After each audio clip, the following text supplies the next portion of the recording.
waan isin waameef malee dhimmichi kan keessanii kan kee jala budneennaa dubbannu dhimma keenya irratti walitti dhufuu keenya waaqayyo itti nu haafufsiisu. Maricha irratti haasaa kan taasisan hayyuun siyaasaa fi ogeessi afaanii obbo Baqqalaa Garbaa dhimmi afaan Oromoo waa'ee Oromummaati jedhan. Sabni afaan hin qabne hin jiru. Sabni tokko akkuma sabaatti iyyuu jira. Saba abalu jedhamudha jedhamee kan inni ittiin beekamu iyyuu inni guddaan keessaa afaan isaati.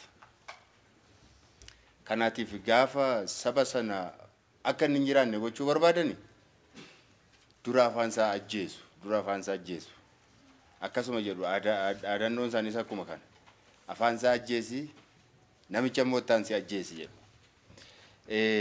Kanaatiif afaan ofii tikfachuun kunuunfachuun eenyummaa ofii tikfachuu akka ta'e nu beekama jechuudha. Kana gochuuf immoo maaltu nu barbaachisaa isa jedhuun waanuma amma sammuu kootti dhufe waama tokko dubbachuu barbaada.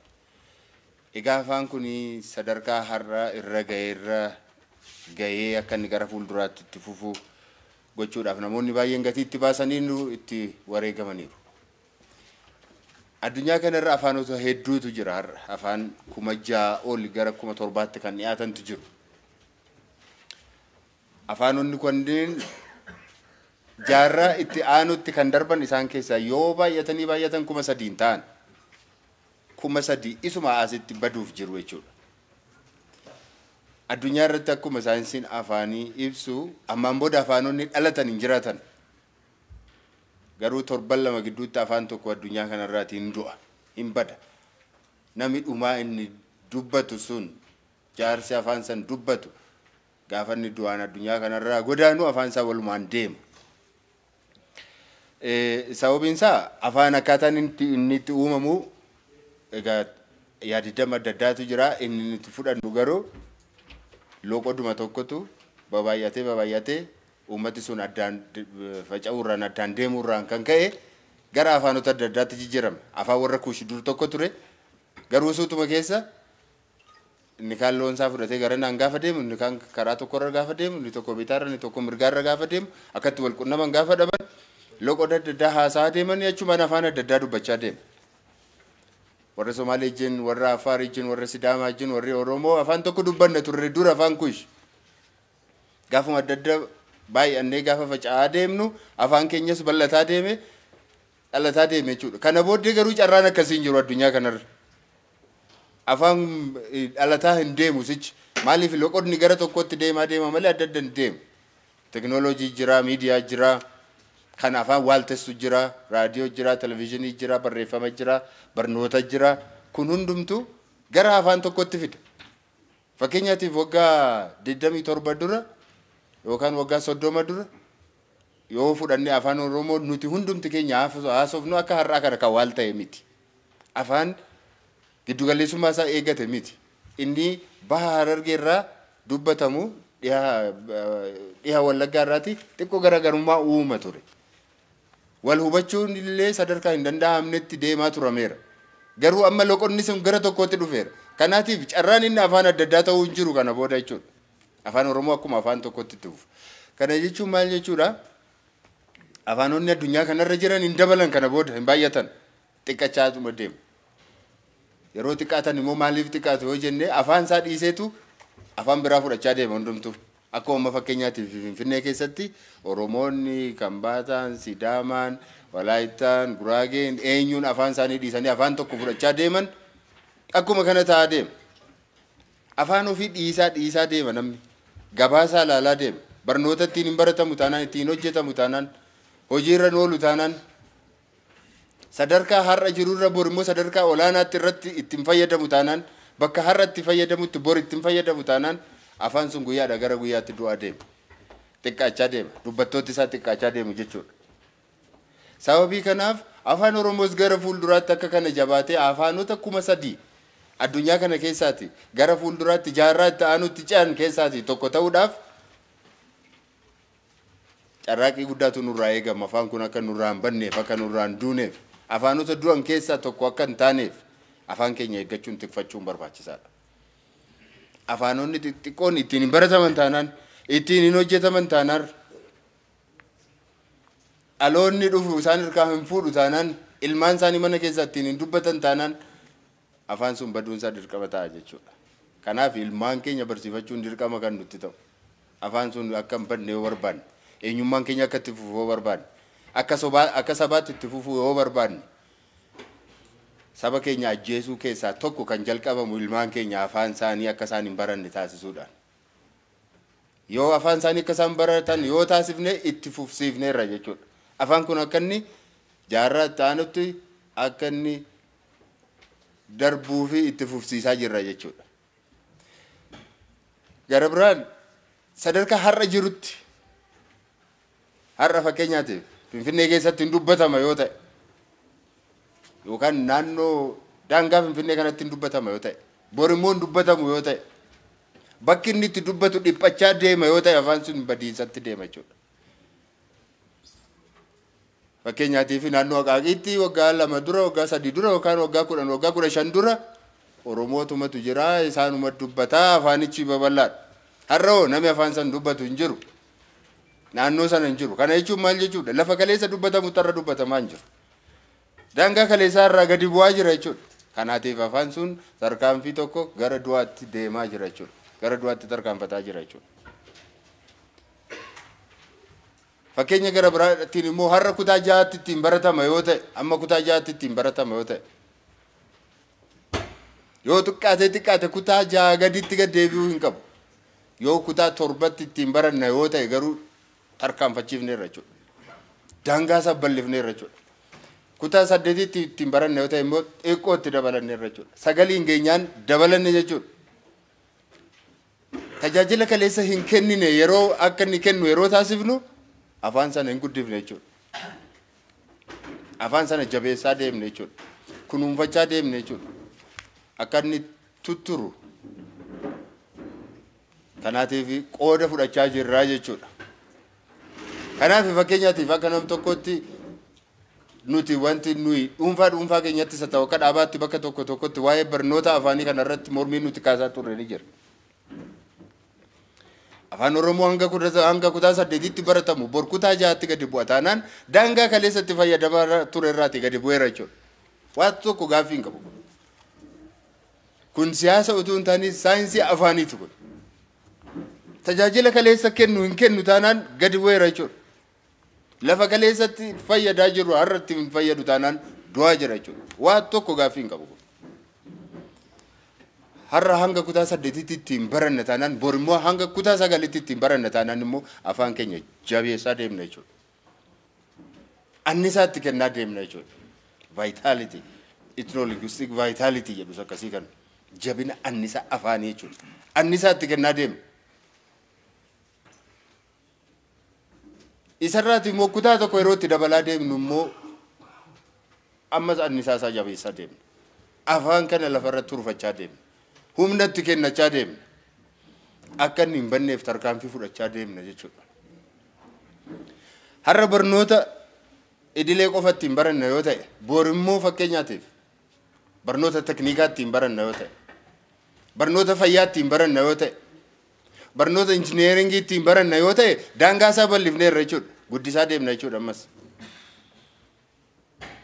Achuma sana taanaan carraan inni gadi bu'aa deemuu bal'aa ta'aa deema. Sababii kanaaf lafa har'a fayyadamnetti bor itti daballee fayyadamu, daangaa isaa bal'isaa deemu, gosa barnootaa ittiin barachaa jirru bal'isaa deemu, bakka itti haasofnu ittiin bal'isaa deemu, faayidaa isaa ittiin bal'isaa deemu. Kana goona yoo ta'e afaan keenya jabeeffachaa jirra, annisaatti kennaa jirra jechuudha. Yoo kana ta'uu baate garuu annisaa isaa humna isaa keessaa fudhachaa deemna, gara du'aatti dhiibaa deemna jechuudha.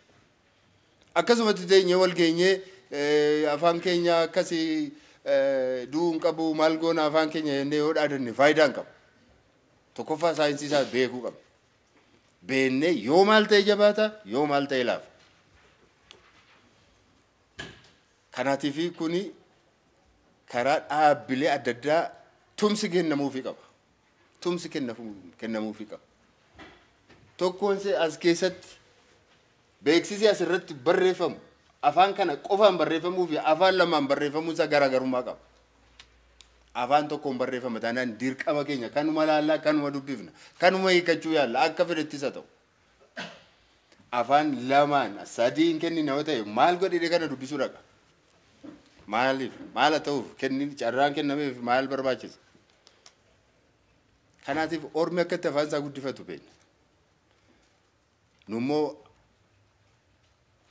sodaadhaan isa ta'u waa wallaalinaan isa ta'u yeroo tokko hangosa humna isa annisaa isaa keessaa fuudhaa deemna afaan keenya afaan adda addaatiin barreessine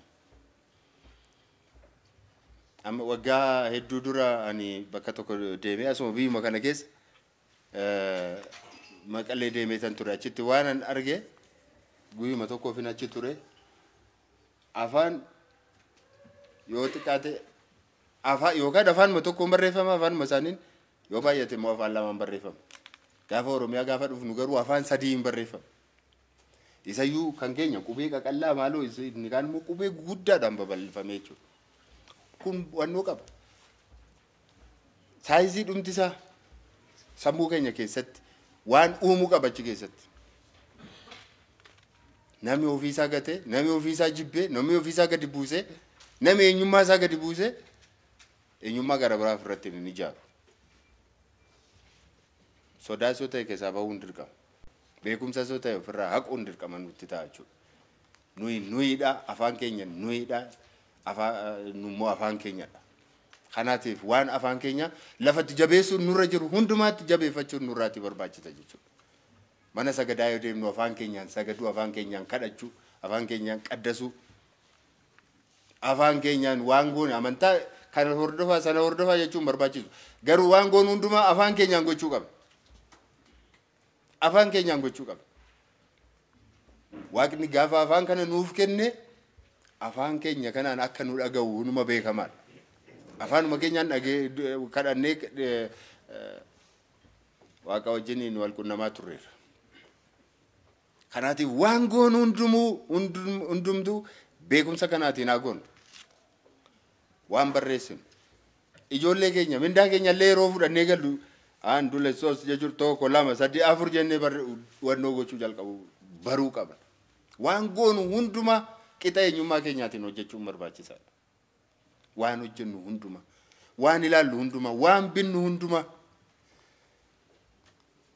akkasumattiin afaan ofii dagaagfachuun akkasumattiin afaan ofii guddifachuun namni hoo afaan kee guddifadhu namaan jedhu hin jiru maaliif yeroo kan keenya guddachaa yeroo deemu inni tokko immoo keessaa irrachaa deemu dirqama waan ta'eef afaan wal dhiibaa deema waan ta'eetiif afaan tokko baduu yeroo jalqabu sabni sun afaan lamee wannoota baayilingwalii ta'aa deema amma fakkeenyaatiif daangaa Somaalee fi daangaa Oromiyaa irraa hodhatan afaan lama haasa'u afaan Oromoo haasa'u afaan Somaalee haasa'u garuu takka turanii akka kanatti haasa'an gara isa aangoo qabuutti deema dubbichi gara isa maallaqa qabuutti gara isa humna qabuutti gara isa aangoo qabuutti adeema yookaan isa kana dhiisu yookaan isa sana dhiisu kanaatiif afaan ijoolleen keenya yookaan wannoo gaafa wantoo ta'uu gaafa jalqaban baayilingwalii ta'uu gaafa jalqaban afaan lamee ta'uu gaafa jalqaban afaan isheen tokko rakkoo keessa seenuu jalqabuu ishee beekamuun barbaachisaa ta'a jechuudha kanaatiif afaan keenya jabeeffachuu keessaa wanti guddaan inni gara biraan dinagdee keenyadha fakkeenyaatiif ani ana daldalaa cimaa tokkoon qaba yoo ta'e Oromoo ta'uu koo yoo baran akkan gatii xiqqoo ishee gadi buusuuf yoo barbaadan akkan liqii kennuuf yoo barbaadan akkan waayee tokko ooluuf yoo barbaadan dura afaan Oromoon nagaa na gaafatu attam nagaadhaa jedhanii na gaafatu isa booddee maaliif firummaa barbaadu narraa firummaa kan naa fide jaallatee miti maallaqa koon naa fide humna koon naa fide humna hin qabu taanaan fira hin qabu sabni humna hin qabne fira hin qabu akkuma ittiin karaarra yoo deemaa yoo iyyaa yoo oollee faayidaa hin qabu waa keessa harka keenya keessa jiraachuu waan ittiin harka namaa micciiran waan ittiin afaan ofii jabeessan waan ittiin eenyummaa ofii jabeessan yoo nama harka jiraate malee akkasumattiin yookiin beekumsa gahaa qabaachuun narra beekumsa kun narraa fudhachuu namni dhufu afaan barbaaduu na dubbisa kanaafi dinagdeen illee murteessaadha. Maaliif dinagdeen isteetasii afaan tokko murteessa sababii ta'eef. Amma waggaa 3-4 duraa fi waggaa baranaa kana yoo fudhanne namni afaan Oromoo dubbatu Finfinnee ana keessa akkami jijjiirama qaba moo hin qabu? Bakka deemnutti afaan Oromoo dhageenya miti amma. Maaliif isteetasii afaanichaa jijjiirame? Sadarkaa isaatu jijjiirame. Sadarkaan isaa immoo tokko aangoodhaan dhufa. Aangoo siyaasaa. Aangoo siyaasaa. Warra amma jiran nu haa fayyadanii isaa dhiisanis maal isa ta'an Oromoo ta'uu isaanii nama gurraa qaba beeka. Jarri akkasii hin barbaadama afaan kun amma gabaa qaba. Borrabnee naan hin jirru iddoo sana. Waggaa 2 dura taaksii hundumaa keessa yoo deemtan yoo konkolaataa maal keessa yoo yaabbatan xiyyaara yoo seentan maal gootan afaan tokko malee wanti sirbamu hin jiru. Adaamaa godhatan, Gobbaa godhatan, Naqamtee godhatan, Shaashamannee godhatan, Finfinnee yoo dhuftan afaanuma tokko sirbama taaksii hundumaa keessa gaggabu jedhu. Amma waan sun hin jiru baay'inaan qabu wanti sun. Humnadha, humna jijjiirame. Gaafa humni jijjiiramu afaan keenyas jijjiiramaa deema. Aangoo argachaa deema. Humna argachaa deema. Aangoo siyaasaa kan barbaannuuf kanaaf. Baduu hin barbaannu. Afaan keenya akka inni baduu hin barbaannu. Kanaatiif aangoo qabaachuun isteetasii isaa jijjiira. Ol kaasa jechuudha. Fakkeenyaatiif akkuma nama isinitti dubbachuudhaaf yaale waggaa muraasa dura akka qorannoo wayii tokko waan an geggeesse irratti waan an arge sansasii irraas kan isin argachuu dandeessan namoonni sabni Walaayittaa Oromiyaa keessa jiranii fi sabni Tigraay Oromiyaa keessa jiran walqixa lakkoofsi isaanii walqixa garuu sirba Walaayittaa dhageessan hafuurri isaanii hin dhaga'amu hin jiran warra kaan immoo dhageenya maaliif ta'e kun waan dinagdeetu jira humna dinagdeetu jira humna siyaasaatu jira humna dinagdee qabaannee nan afaan keenya hin cibu humna siyaasaa qabaannee nan afaan keenya hin cibu malee lakkoofsi keenya meeqa nuyi nama miliyoonii meeqa akkas taane yoo jedhame faayidaan qabu waan hojjechuun nurra jiru irratti jabaannee hojjechuun hunduma keenya irraati eegama jechuudha.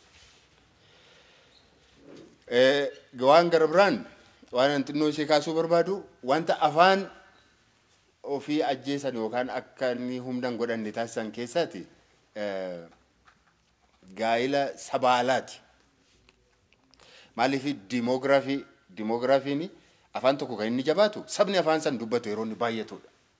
Sabni sun immoo kan inni baay'atu waa lama yoo ta'edha. Tokkoffaa wannoonni wal hormaanni isaa du'a isaarraatiin yoo irra caalee argame fertilitiin isaa wal baay'isni isaa namoonni dhalatan jechuudha. Namoonni dhalatan namoota du'an irra baay'atanii. Finfinnee yoo fudhanne namoota gara Finfinneetti seenan immoo namoota Finfinneedhaa ba'antu baay'ata. Namoota Finfinneetti as seenantu baay'ata natti fakkaata.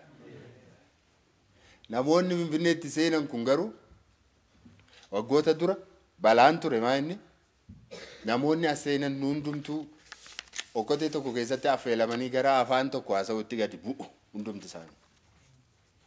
Kun balaa guddaadha. Namni achi dhufan hundumtuu afaan isaanii dhiisaa deemu. Har'a garuu yoo seenan iyyuu Finfinnee yoo seename iyyuu namni afaan isaatiin seenuu jalqabeera. Afaan isaatiin yoo dhiise iyyuu afaan isaa gad lakkisuu dhiiseera jechuudha. Kanaaf yoo uummanni yeroo baay'achaa deemu uummanni afaan san dubbatu yeroo baay'achaa deemu afaan sun guddachaa deema. Yeroo uummanni afaan sana dubbatu xiqqaachaa deemu garuu afaan sun du'aa deema. Kana keessaa gaa'ila sabaalaa isa jedhuun deebisee kaasa. Namni tokko haati manaa fi abbaa manaa afaan adda addaa haasa'an tokko. Afaan adda addaa haasa'an tokko yeroo ijoollee godhatan afaan isaan mucaan isaanii ijoolleen isaanii afaan isa kan fudhatu laata. Akka Finfinneetti afaan maalii fudhatu? Kanuma fudhatu. Kun waan beekamaadha. Kanaaf balaan tokko gaa'illi sabaa alaa kun waan saayinsii ta'eef hin dubbadda malee jibbaaf jaalalaatiif miti. Kuni wantoota afaan gadi buusan keessaati. Afaan tokko ajjeesan keessaa tokkodha. Maaliif ijoollee sana afaan harkaa balleessu waan ta'eetiif. Haatii fi abbaan afaan tokko haasa'u taanaan ijoolleen isaanii mucaan isaanii afaan sana fudhattee guddachuu carraa guddaa qabdi. Afaan adda addaa haasa'u taanaan abbaan afaan Oromoo haati immoo kan biraa, haati afaan Oromoo abbaan immoo kan biraa haasa'u taanaan mucaan sun carraan afaan Oromoo haasa'u fudhatee guddachuu carraan isaa xiqqaadha. Isayyuu immoo dhiibbaa karaa alaa irratti ga'u yeroo itti dabalamu ittuma gadi buusaa fida. Kana sababii ta'ee fi wantoota kana afaan ajjeesan keessaati tokko akkuma wannoo isaa akkuma saayinsii isaatiitti isaan kana keessaati tokko ta'eeti mul'ataa jechuudha. Inni ittaanu akkamitti yaada Oromoon waa'ee afaan isaati akkamitti yaada afaan gatii hin qabne jedhee yaadamu afaan kun afaan akkuma afaan kamiyyuu afaan guddaadha jedhee yaada isa jedhudha. Istaatasiinsa kaleessa akkamittiin ilaalla har'a akkamittiin ilaalla. Kaleessa taaksii keessa teenyee afaan Oromoo dubbachuu sodaanneera. Yoo afaan Oromoo taaksii keessatti yoo dubbatu nun dubbatu lafaa ka'ee nama laala ture. Har'a garuu waan akkasii hin jiru. Maaliif akkuma nama isiniin jedhee wannoosaa jijjiirame sadarkaa isaatti jijjiirame. Istaatasiisaatu jijjiirame. Kunis gatii guddaadhaan kun akka nurkaan baaneef eeggachuun barbaachisaadha. Afaan keenya jaarraatti aanutti ce'uu barbaanna akka ce'uu barbaanna yoo ta'e demoogiraafii keenya baay'ina keenya eeggachuun barbaachisaadha. Lafa har'a ittiin fayyadamne hundumaatti cabsinee itti fayyadamuu danda'uun barbaachisaadha. Lafa har'a daangaa har'a itti fayyadamnurra bor ceenee itti fayyadamuu danda'uutu nu barbaachisa. Kutaa 7 taanaan 8 itti fayyadamu 8 taanaan 9 itti fayyadamu. Yookaan ogummaa tokko qofa irratti itti fayyadamne taanaan ogummaa 2 3 4 itti fayyadamu. Bakka amantiitti itti fayyadamu, bakka hojiitti itti fayyadamu, bakka hojiitti itti fayyadamu, bakka daldalaatti itti fayyadamu. Yeroo dhaqanii waa bitan itti fayyadamu, yeroo waa gurguratan itti fayyadamu. Afaan Oromoon gaafachuu dhaqanii meeqa gatiin kana hin beeku ani yoonni jedhe kaanis nagaatti oole anis hin bitu jedhanii dhiisanii deemu. Lolaan barbaachisu waan biraan barbaachisu. Dhaqaatii gaafadhaa gatiisaa kun meeqa eessaa dhufee eessatti hojjetamaa saayizii isaa kan kana caalu jiraan kanaa gadi jira jedhanii hin beeku jedhamni nagaatti oolii jedhanii sokku. Inni tokkos dhaqee gaafata. Akkas naa godhii akkas hin beeku jedhanii nagaatti oolii jedhanii deemu isa dubbatutti hin kennanii haqanii. Isattiin eenyummaa keenya bal'isuuf isattiin afaan keenya dagaagsu. Yoo kana goone nama 3 4 goone guyyaa tokko keessatti yoo goone maal godha namichi sun? Yookaan hin barata. Yoo utuma beekuu wallaale ta'e immoo hin dubbata.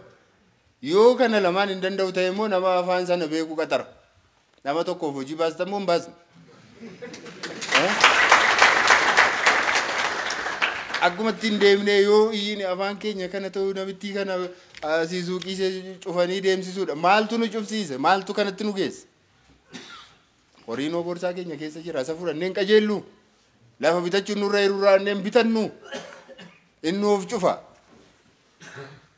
Kanaatiif ogummaadhaan fayyadamuun barbaachisaadha. Waa'ee afaan keenya irratti jabinaan ogummaadhaan beekumsaan qajeelfamnee hojii hojjechuutu nurra jiraata. Asumaatiin egaa dhaamsa dhumaa kanan warra yuunivarsiitii barsiisan fa'aa Dr. Qulqulluu fa'aa warra biroon isas keessa yoo jiraatan kan isaan dhaamuu barbaadu yuunivarsiitota keenya keessa kallattii jallataa wayii natti mul'atan. Maayinni wanta tokko irratti waan salphaa irratti xiyyeeffachuu. Waan salphaa irratti xiyyeeffachuu. Fakkeenyaatiif qorannoon yuunivarsiitii keessatti gaggeeffaman ganda sana nan dhaqa waan ta'eef yeroon argu qorannoon isaanii waluma fakkaata. Karuma tokkorra yaa'a, karuma tokkorra jallata. Afoola funaanuu, mammaaksa funaanuu, geerarsa funaanuu, maaloo gochuu, weedduu, sirba. Kana duwwaa miti afaan, kana duwwaa miti. Afaan kana duwwaatti gadi buufna taanaan hin ta'u. Afaan mammaaksa duwwaa miti. Afaan sirba duwwaa miti. Afaan hibboo duwwaa miti. afaan geerarsa duwwaa miti. Afaan afoola duwwaa miti. Walumaa gala. Inumaayyuu afaan tokko hin ce'a kan inni jedhamu afaan barreeffamaa yoo ta'edha. Ittiin gattaanii barreessuu. Gattaanii barreessuu barbaada. Kanaatiif xiinqoo qasaa irratti hojjechuu barbaada. Xiinqoo qasaa irratti yuunivarsiitonni keenya hojjetaa hin jiran. Qooqa sana xiinxalaan jiran ta'anii. Xiinsa gasaa fonooloojii isaa yookaan xiinjecha isaa morfooloojii isaa sintaaksii isaa maal isaa seera luga isaa sana namni taa'ee qoratu hin jiru. Isuma dhaqee nama gaafate maayikiraafoonii namatti qabee waa'ee geerarsaa nama gaafata. Waa'ee hibboo nama gaafata. Hin ta'u kun afaan hin guddisu dhugaa isaa dubbanne. Maal fakkaata? Ibsi maqaalee Oromoo eenyu fa'i? Yookaan maqaaleen Oromoo eenyu fa'i? Akkamiin afaan biroo wajjiniin akkamiin walitti hidhatu? Akkamiin guddatu? Akkamiin maal ta'u? Kitaabonni keenya immoo hundumattuu taa'ee barreessa. Walaloon asittis walaloota eebbifama. Achis walaloota eebbifama. Walaloon kun ammam sadarkaan isaa? Namni taa'ee xiinxalu hin jiru. Namni qoratu hin jiru. Namni waa keessaa huba isaa keessaa funaanee kun hin ta'u namni jedhu hin jiru. Yoo gurguramuu baates hin hafa akkasumatti. Kun hin guddisu afaan kamiyyuu akka kanaatti hin guddanne. Afaan nama critically taa'ee nama qeequ barbaada. Hin barreeffame kitaabni tokko asoosamni tokko eega barreeffameen booda waa'ee asoosama kana taa'ee namni qeequ jiraachuu turreera. Asoosamni kun dhuguma asoosama ulaagaa asoosamaa guuteera jedhee taa'ee namni xiinxalu namni qeequ jiraachuu turre jira. Beekaan qeequ jiraachuu turreera. Beektoti keenya kana gochaa hin jiran. Wayi tokko yeroo barreeffamu kitaaba gaarii tokko barreessi abaluu jedhama maaloo dudda isaa irratti waan barreessi akkas jedhanii namni beekamaan tokkoon barreessaan gurgurama. Kun hin guddisu afaan keenya. Tokko isaa ta'anii hin jiruu barbaachisa. Kun hin ta'u kitaabiin. Ammaaf afaan keenyaan barreessuu kee fayyaa ta'e garuu kitaabiin kitaaba miti jechuun barbaachisa. Yoo kana ta'e malee hin guddifne ofumaatii wal sobaan asii achi qaqqabnee yoo deemne hin ta'u. Wal qeequu ogummaa irratti hundoofne dhugaa irratti hundoofne waan wal sirreessuun nurra jira. Yuunivarsiitota keenya kana hojjetaa hin jiran. Warra kana hojjetus afeeraa hin jiran. Ofirraa dhiibaa jiru. Waanumaan arguuf hin jedhaate. Kanaafi warri aadaa fi ispoortii irratti afaan irratti hojjetanis warri mootummaa keessa jiranis beektota hammam akka isaan afeeraa jiran hin beeku. Afeeraa hin jiran. Waltajjii akkasii irratti waraqaa sirrii presented ta'u turreera waan beekumsa irratti hundaa'e. Kun kana adeemsi kana jedhamee sirriitti kan irratti wal qeeqan kan irratti wal deebisan. Yoo kana ta'uu baate adeemsi daboo'uun hin ta'u adeemsi jamaa'uun hin ta'u hin ta'u nama sirriitti wal qeeqee wal funu wal godhee wal deebisu barbaachisa.